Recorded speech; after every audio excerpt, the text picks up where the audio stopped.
थनैला रोग पशुओं में बहुत ही खतरनाक रोग है तथा इस रोग से पशुपालकों को आर्थिक हानि हो सकती है। आर्थिक हानि का मतलब है कि आपको जो आप पशुपालन में इनकम कर रहे हैं, पैसे कमा रहे हैं, उसमें आपको नुकसान हो सकता है। नमस्कार किसान साथियों, मैं आपका farmer the journalist YouTube channel पर हार्दिक स्वागत करता हूं। मैं प्रेम सिंह चारण राजस्थान के चित्तौड़गढ़ जिले से हूं। आज मैं आपको पशुओं में होने वाले एक बहुत खतरनाक रोग थनैला रोग के बारे में जानकारी दूंगा तथा इसके बारे में बताऊंगा कि इस रोग की पहचान कैसे कर सकते हैं, यह रोग किस कारण होता है तथा वीडियो के लास्ट में मैं आपको बताऊंगा कि इस रोग की रोकथाम आप कैसे कर सकते हैं। तो वीडियो को लास्ट तक ज़रूर देखें। सबसे पहले बात करते हैं कि थनैला रोग क्या होता है। थनैला रोग को इंग्लिश में मैस्टाइटिस बीमारी भी कहते हैं और यह पशुओं के थन में होने वाली एक बहुत खतरनाक बीमारी है। इस बीमारी का संक्रमण का कारण पास्चुरेला माल्टिसोडा नामक वायरस होता है तथा इससे पशुओं में दूध की कमी होती है। यह पशु के थन में होता है। सबसे पहले बात करते हैं कि इस रोग की आप पहचान कैसे कर सकते हैं। इस रोग में क्या होता है कि पशु जो दूध देते हैं उस दूध में भारी गिरावट आ जाती है, यानी कि दूध कम हो जाएगा पशु के थन में सूजन आ जाएगी तथा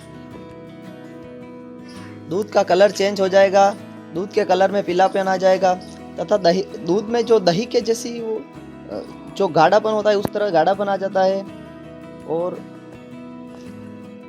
पशु के थनों को अगर आप टच करोगे तो उसमें आपको एक गांठ नुमा संरचना दिखेगी, यानी कि पशु के थन में गांठे जैसी संरचना बन जाती है।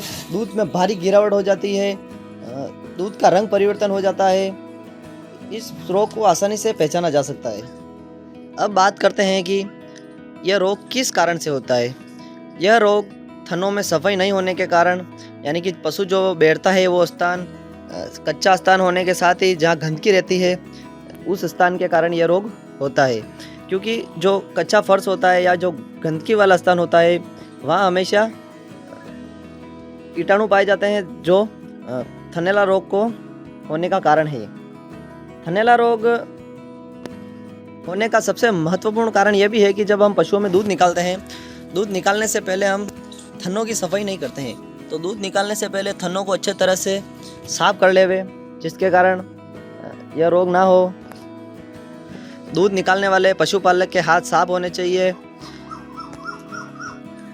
अब बात करते हैं कि थनैला रोग की रोकथाम हम किस तरह कर सकते हैं। सबसे पहले आपको ध्यान रखना चाहिए कि पशु जहां रहता है वो स्थान एकदम साफ सुथरा होना चाहिए। पशु जहां बैठता है वो फर्श क्लीन होना चाहिए। फर्श को आप रेगुलर धोते रहें, जिसके कारण वायरस और बैक्टीरिया नहीं फैलेंगे, जिस कारण यह रोग कम से कम होगा। दूध निकालने से पहले थनों की अच्छी तरह से सफाई कर लेवे। जो पशुपालक दूध निकाल रहा है उस पशुपालक के हाथ एकदम साफ होने चाहिए। यह रोग मुख्यतः जो विदेशी नस्ल की गायें होती है उनमें ज़्यादा होता है। देसी नस्ल की गायें व भैंसों में यह रोग कम होता है। होता तो है लेकिन कम होता है, लेकिन जो विदेशी नस्लों की गायें होती है उनमें ज़्यादा होता है। तो अगर आप विदेशी नस्लों की गायें जैसे होलिस्टन फ्रीजन या जर्सी गाय को अगर आप रख रहे हैं तो उसके लिए आपको प्रॉपर क्लीनिंग यानी कि सफाई की ज़रूरत होगी। थनों की भी सफाई ज़रूरी है तथा फर्श की जो पशुशाला है उसकी सफाई की बहुत ज़रूरी है। दूध निकालने से पहले थनों को ज़रूर साफ कर लेवे। अब मैं आपको वीडियो के सबसे ज़रूरी बात, यानी कि अगर आपके पशुओं में थनैला रोग हो जाए तो उस रोग को आपको कैसे जड़ से समाप्त करना है उसके बारे में मैं आपको जानकारी दूंगा।